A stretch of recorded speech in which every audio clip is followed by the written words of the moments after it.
Monsieur le ministre, bonjour. Bonjour, monsieur Lussakweno. Appel à la reconnaissance des génocides commis en RDC, à l'appui de la mission d'enquête qui doit se déployer dans les prochaines semaines dans les territoires sous contrôle rebelle et rwandais, soutien de l'ONU au processus de paix de Doha et de Washington, dénonciation du silence et de l'inaction internationale, interpellation de l'ONU sur la mise en œuvre de la résolution 2773. On va dire discours plutôt vindicatif du président de la République à la 80e session de l'ONU. Pourquoi ? Je ne partage pas votre opinion simplement parce qu'il fallait marquer le moment. D'abord, ces discours arrivent dans un contexte particulier où on célèbre le 80e anniversaire d'une organisation qui travaille pour la paix, qui travaille pour être sûr que lorsque les pays ne respectent pas, entre guillemets, la charte qu'il a créée, sont en mesure de réguler. Donc c'est un peu une célébration bilan pour voir un peu ce qui a pu être fait, où est-ce que nous étions, où est-ce que nous sommes. Ensuite, ça arrive à la veille de la prise de fonction de la République démocratique du Sud de notre élection. Et puis, il y a un contexte national qui est marqué justement par ces processus de paix qui a commencé. Et puis, il y a des questions climatiques, il y a toutes ces grandes questions et la voix de la RDC a été entendue. Alors, dans la structuration du discours du président de la République, bien au-delà justement de formules classiques, qui n'a commencé à être abordée sans qu'elle n'ait lui été avant par nous-mêmes. Commençons par parler de la question du génocide.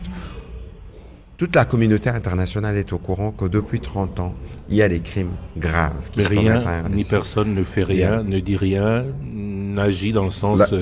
La reconnaissance du génocide, quel qu'il soit, il y a toujours un parcours. Nous, on n'a pas besoin des autres pour reconnaître les malheurs que nous avons et des violations massives de droits de l'homme qui ont lieu en République démocratique du Congo. Ici, c'est une question des dénominations. On parle des crimes contre l'humanité, attaques sur des écoles, attaques sur des hôpitaux, attaques sur le camp des déplacés. On parle des crimes de guerre. On parle d'attaques sur les infrastructures, notamment onusiennes, etc. Mais on ne qualifie pas. On ne va pas jusqu'au bout lorsque, par exemple, à Rutshuru, en juillet, Human Rights Watch, à la suite du Conseil de droits de l'homme, vient dire qu'il y a 140 Hutus qui ont été massacrés, ciblage ethnique. Parce que, sur les génocides, vous étiez présent dans les side events Même entendu avant, le procès de Charles Nana nous a édifié sur ce sujet. Il a été d'ailleurs condamné, on ne comprenait pas trop pourquoi, mais vu la définition du génocide, il faut préméditation, il faut cible. Tout le monde le sait. Le président dit même, en marge de cette 80e session, qu'il y a colonie de repeuplement. Comment êtes-vous sûr aujourd'hui que cette communauté internationale va écouter et va faire du Congo très rapidement ce qu'elle a fait aussi très rapidement pour le Rwanda, un Rwanda d'ailleurs qui semble ne pas être d'accord avec la démarche de la RDC. Alors on va revenir sur la question du Rwanda, mais tout de suite ici, Christian, il faut que l'on soit clair. Dans la démarche de la République démocratique du Congo, c'est pas une démarche qui vise à opposer des communautés ou à opposer des jeunes. Pas du tout. Nous sommes dans une démarche qui est essentielle et vitale pour nous en termes de la connaissance de notre histoire, en termes de mémoire, en termes surtout de la nécessité que cela ne se reproduise plus. Je rappelle que le FONAREF a été créé justement dans le souci de commencer à réparer et de mettre en place un dispositif qui nous permette notamment d'avoir un processus de justice transitionnelle. Ici, je rappelle que le FONAREF est financé notamment par la redevance minière, parce que lorsqu'on parle des génocides, justement, c'est les génocides des Congolais pour des besoins économiques. Et donc, c'est tout à fait clair. Ici, qu'on ne se trompe pas, tous les pays occidentaux sont conscients des crimes graves qui sont commis en RDC. Mais par rapport à la génocide, par rapport au génocide, mais il y a un parcours. Et ces parcours, et c'est ce qui a commencé, parce qu'il y a trop de crimes qui ont été commis dans les silences. trop de crimes qui n'ont pas été vus. Mais s'il faut parler spécifiquement du cas de Rutshuru, qui ressemble à l'exact au cas de Kishiche il y a 3 ans, vous allez voir qu'il y a une intention, celle d'attaquer les Hutus, et une programmation, le FDLR, et une programmation et une planification, parce que c'est des opérations conduites par le père, donc l'armée rwandaise, et les fils de la brigade avancée du M23. C'est tout à fait clair. Et pour revenir justement à la partie du Rwanda dont vous parlez, et cette agitation que nous voyons, c'est simplement parce que les victimes d'hier sont devenues de bourreaux. Il est établi, et c'est connu mondialement, que c'est le Rwanda qui est à la base de toutes ces aventures odieuses que nous connaissons depuis l'ère qui a suivi les génocides. À quel terme Je vous épargne de toute l'histoire que nous avons entendue ces derniers jours. À quel terme, dans quel délai pensez-vous obtenir cette reconnaissance? Écoutez, la question pour nous ne se résume pas en termes de délai. La question pour nous, c'est que nous avons commencé un travail en interne. C'est un travail qui permet aujourd'hui aux Congolais d'être conscients lorsqu'on parle de Tingi Tingi, lorsqu'on parle de Makobola, lorsqu'on parle de Kasika, pour qu'on soit en mesure d'identifier les lieux, les types des massacres et les communautés qui ont été ciblées. Je pense que c'est un travail mémoriel qui est important, qui permet aux Congolais de comprendre ce qui se passe. On met de côté, mais au-delà de ce qui s'est fait, de ces points de vue, nous, comme gouvernement, nous avons commencé, non pas seulement un processus de réparation, mais il y a un processus, un travail de mémoire qui s'est fait, et je ne vous informe pas qu'il y a aussi des actions judiciaires qui sont envisagées.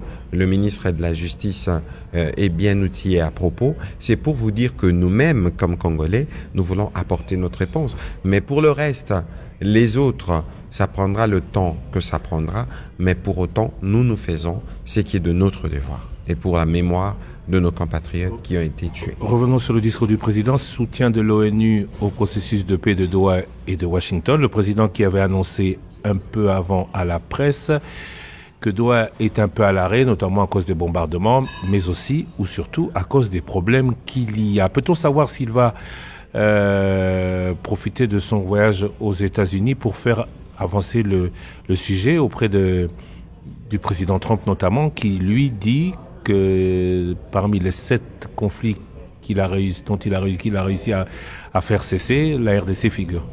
Écoutez, ce matin, j'étais à une conférence et la question, elle est revenue. Je dis que nous n'avons jamais été aussi proches de la paix sur le terrain, notamment ce qui s'est passé à Rutshuru, ça vous donne une idée. Et lorsque nous disons que c'est une gouvernance par crime dans les zones sous occupation, c'est des crimes qui sont commis quotidiennement.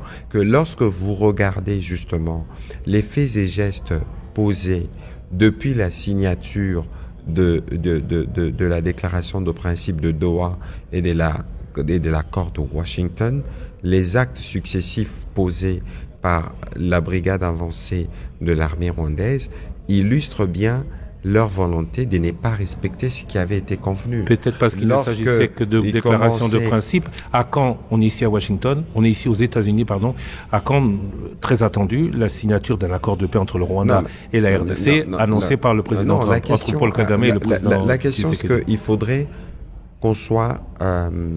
j'ai pas fini de puiser la réponse à la première question, parce qu'ici, il faut que nous soyons bien clairs. Nous apprécions énormément, et on n'a jamais vu avant, une telle implication de l'administration américaine pour nous amener à la solution. Le président Tshisekedi a même dit que le président Trump mérite un prix Nobel. Les acquis, c'est que nous avons un accord signé avec le Rwanda et un accord précis qui nous permet aujourd'hui de gérer les raisons évidentes de la guerre menée par les Rwandais. C'est pour ça que cet accord de Washington est un acquis. Ensuite, il y a la réalité sur le terrain. Évidemment, la réalité telle que vécue par nous, elle est différente de telle qu'elle est vécue aux États-Unis. Lorsque nous monitorons quotidiennement ce qui se passe dans la région, lorsque nous regardons les mouvements des troupes, lorsque nous regardons les attaques qui sont quotidiennes, lorsque nous regardons que l'adversaire, de par nos renseignements, ils sont sur le pied de guerre. Évidemment qu'il y a besoin pour nous, non pas seulement de prendre les dispositions qu'il faut prendre, mais il est important que ceux qui sont tout ça. Donc aujourd'hui, il y a un besoin pour l'administration américaine d'agir davantage pour qu'on obtienne, comme le président de la République l'a dit hier dans son discours, le retrait des troupes. En clair, et pour être plus bref, est-ce qu'on est près d'un accord ou est-ce qu'on est plus près d'un accord de paix à signer à Washington comme annoncé par le président Trump ou est-ce qu'on est plus près d'une reprise de la guerre? Attention, il ne faut pas mélanger les choses. À Washington, nous avons déjà un accord. L'accord qui a été signé le 27 juin. Accord entre... Oui, mais le président Trump a annoncé que Paul Kagame mettra la création du cadre d'intégration économique régionale. Je rappelle qu'au 30 août, il y a eu signature, on n'a pas fait attention, d'une déclaration de principe qui précède la création de ce cadre qui consistera à apporter la réponse économique. Lorsque nous regardons ce qui se passe à Doha, bien au-delà du temps que ça prend, bien au-delà des perturbations, évidemment après ce qui s'est passé avec Israël, évidemment que le processus a pris un coup d'arrêt parce que l'urgence est allée ailleurs, mais il faut considérer que là, pour ce qui concerne les mesures des dépenses qui concernaient les préalables avant les débuts formels des discussions, on n'y est pas encore. On a fini la première étape.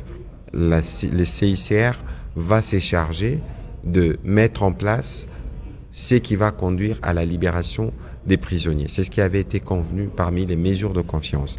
Il y a des discussions sur les cessez-le-feu qui vont se poursuivre. Mais ici, il faut considérer l'accord de Washington. Il y a une responsabilité qui est auprès de son fils, les M23, pour faire avancer les processus. Et je crois que le président de la République a eu lui-même l'occasion d'y revenir au cours de son déjeuner de presse. La rébellion s'installe administrativement pour durer. Vous avez parlé de la libération des prisonniers, mais il y a aussi dans ce volet Doha le retour des zones sous administration de Kinshasa. Est-ce qu'on peut, puisqu'on ne parle plus de signature Paul Kagame et Félix Tshisekedi pour le moment, c'est pas qu'on en parle plus. Parler Attention, de Doha. Le président de la République a dit que cela devrait intervenir, mais il y a les processus sont liés. La question, Christian Lusakwe Nonessere, le Rwanda qui n'est pas venu. Et nous avons vu ce qui s'est passé par la suite. Et donc, nous avons une expérience avec ceux avec qui nous discutons de ces choses. Donc, il y a la part que nous pouvons faire, il y a la part de la médiation, et il y a la part de l'autre partie. Et tout découle, Doha, Washington, tout découle. Y compris tout va ensemble, y compris le dialogue, on va y arriver. Mais on est aux États-Unis, le président Trump a sûrement rencontré ou reçu le président Tshisekedi. Si du côté de la partie orientale de la République démocratique du Congo, problème semble y avoir, entre la RDC et les États-Unis, Ils sont en cours. Lorsque ces discussions se termineront, évidemment, les choses seront signées. Le président Trump l'a annoncé pour le mois de juin. Oui, il n'y a pas de difficulté. Le président Trump est de très bonne foi, mais il y a des détails, notamment techniques, qui doivent faire l'objet des conversations et qui font l'objet des conversations, qui font que les deals ne soient pas encore signés, mais il est clair qu'il y a une volonté politique d'y arriver des parts et d'autres. Le temps qui est mis, c'est le temps du mûrissement, de la maturation, de sorte que dès que les signatures se feront, qu'on passe plus rapidement au concret. Le président Macron, lui aussi, s'est exprimé longuement sur la RDC, même si on aurait voulu qu'il parle autant de la RDC qu'il a parlé de l'Ukraine. Il parle d'une rencontre qu'il compte organiser le mois prochain pour mobiliser l'aide humanitaire. Est-ce que cette initiative, le gouvernement la soutient enfin, puisque septembre, on parle d'octobre désormais. Sur le principe, on ne peut pas vouloir parler de la situation humanitaire en RDC sans l'avis de la RDC ou tout au moins sans une implication. Donc aujourd'hui, s'il en passe, c'est qu'il est d'accord. Si vous êtes d'accord. Je ne serai pas en mesure de vous donner davantage. Dans une autre émission, vous revenir avec les détails de ce qui aura été levé comme option au niveau des chefs d'État. Monsieur le ministre, je vous remercie. Merci à vous.